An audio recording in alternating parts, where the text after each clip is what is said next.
Warahmatullahi wabarakatuh. Perkenalkan nama saya Uni Arisa. Di sini saya akan menjelaskan konsep mapping dari modul pernafasan.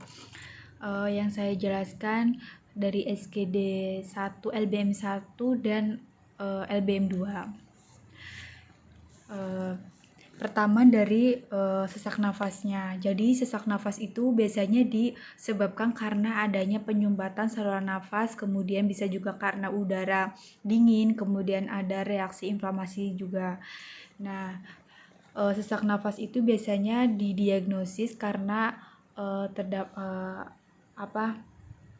karena adanya asma.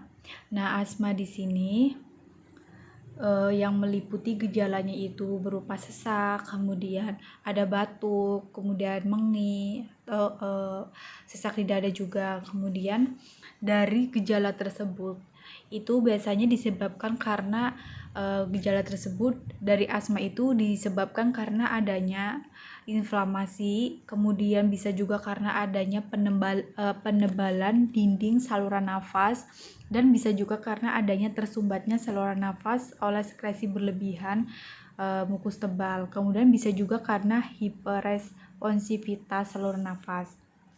Kemudian untuk faktor resikonya, jadi asma itu terdapat faktor resiko, yaitu ada predisposisi dan ada presipitasi. Nah, untuk predisposisi di sini itu seperti genetik atau keturunan dari keluarganya. Kemudian untuk presipitasi itu ada alergen. Nah, untuk alergi di sini itu ada dibagi 3, ada yang inhalasi, kemudian ingastan atau kontaktan. Nah, kalau yang inhalasi di sini itu contohnya itu seperti alergi pada debu atau bulu binatang. Kemudian yang ingastana, yang untuk ingastan itu seperti makanan atau obat-obatan. Kemudian yang kontaktan. Nah, kontaktan di sini itu biasanya contohnya di sini itu terdapat seperti logam atau perhiasan seperti itu. Nah, dari gejala, penyebab atau faktor resiko. Nah, asma di sini untuk pemeriksaannya itu ada yang pemeriksaan fisik dan pemeriksaan penunjang. Nah, untuk pemeriksaan fisiknya di sini pertama dilakukan anamnesis terlebih dahulu. Kita tanyakan pada pasiennya, kemudian dilakukan inspeksi. Kita lihat dari rambutnya, bagian kepalanya, matanya, atau lehernya, dan sebagainya. Dan kita lihat juga keadaan umum dari si pasiennya. Kemudian untuk palpasi, nah kita dipalpasi pasiennya, kemudian diauskultasi juga, dan ada perkusi. Nah, kemudian untuk pemeriksaan penunjangnya,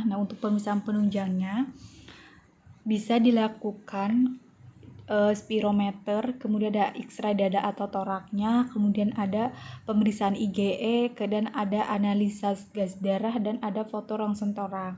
Nah, untuk pemeriksaan fisik dan pemeriksaan penunjangnya sudah selesai, kita bisa dikasih obat atau dilakukan penata laksanaannya.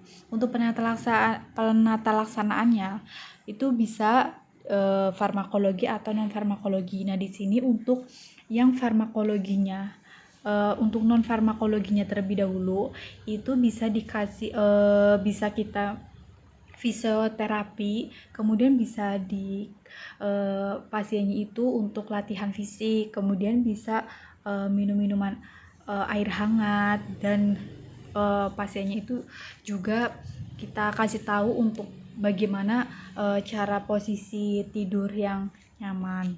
Kemudian untuk yang farmakologinya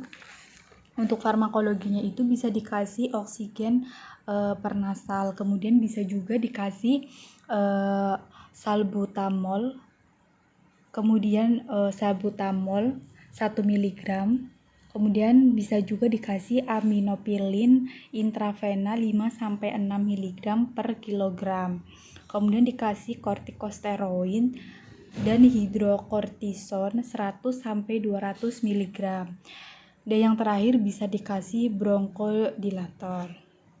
Alhamdulillahirobbilalamin. Untuk penjelasan konsep mappingnya sudah selesai. Terima kasih. Wassalamualaikum warahmatullahi wabarakatuh.